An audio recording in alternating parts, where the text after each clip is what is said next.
What's up YouTube, Capital G here, looking at a brand new Starrelics trap coming out of Circuit Break, and this is an interesting one because it seems like it is a card that is kind of designed to help Starrelics recover and get back their resources, at the same time fuel the deck further, because I've seen Starrelics in action a little bit. It does kind of seem like a hyperlink type deck. It's a deck that, think junk synchron and how the deck constantly like spits out synchros left and right. The Starrelics archetype seems to be one that is similar to that. It doesn't seem like a control deck that it wants to have and play at a slow pace. This seems like a deck that is basically predicated on putting out a whole bunch of link monsters incredibly fast, and this is a card that helps it recover. Now, the artwork on the card is actually incredible. We've known for a little bit of time that Starrelics and crawlers have basically a lore that is interconnected. Again, I think that this is dual terminal 4. I could be wrong, but you see right here the Starrelics Priestess. Clearly they're fighting, like it shows them fighting the crawlers, and this card has crawler in its name, and it looks like something has a hold of her, like she's getting kidnapped or beamed in by something, like something bad is grabbing this chick, and maybe that's a new archetype that's going to be revealed in Extreme Force, who knows. But yeah, this is the card that I'm talking about right here.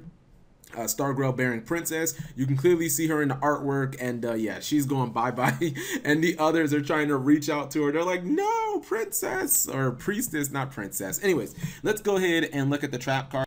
So it's called Trap Crawling on the Starrelics. It's a normal trap card. It says you can only activate one card with this card's name per turn. So it is that hard once per turn. No matter how many copies that you have, you can only use one. Shuffle into the deck 5 Starrelics cards with different names other than obviously this card among cards in your hand, in your graveyard, or on your field face up, and your banished cards. Then draw 2 cards. So this is basically a Pot of Avarice. The difference is obviously you have to have cards with different names, but I think to make up for that, Konami has done a pretty fair job of making this card not that difficult to activate, because you got to think about where you can use cards from. You can use cards on your field, you can use cards in your hand, you can use cards that have been banished, whether it be like Bottomless Chapel or Macrocosmos or some randomness like that.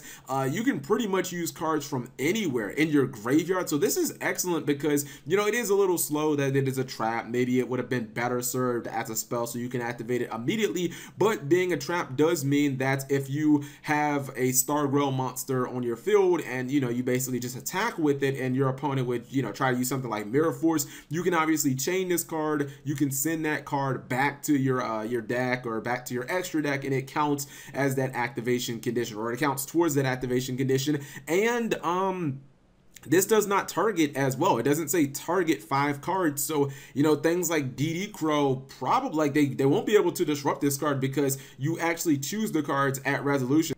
So to me, this is probably like a one of. I mean, it is a hard once per turn, and you do have to have 5 cards in total with different names. So usually cards like this, Pot of Avarice, I guess like a Zodiac Combo is another one. Usually people don't play multiple copies of these cards. Being able to draw 2 cards is obviously really strong, and it is just a nice way to kind of revive, or not to revive, but to recover from investing in maybe a Link 4 type monster. If that Link 4 dies, it's like, damn, dude, I poured 4 cards into that, and being able to activate this and get some of those resources back and draw a bunch of cards at the same time definitely seems strong. So what do you guys think of Trap Crawling on the Starrelics? I am super interested in the lore, and I really do appreciate the fact that you can kind of use cards from anywhere. There aren't many cards in Yu-Gi-Oh that I can think of that let you use cards from your hand, on the field, the banished pile, and in your graveyard. Like, that's why I don't think the 5 cards being with different names is really all that difficult, because no matter where those cards are, you still have access to them. So anyways, thank you guys for watching. As always,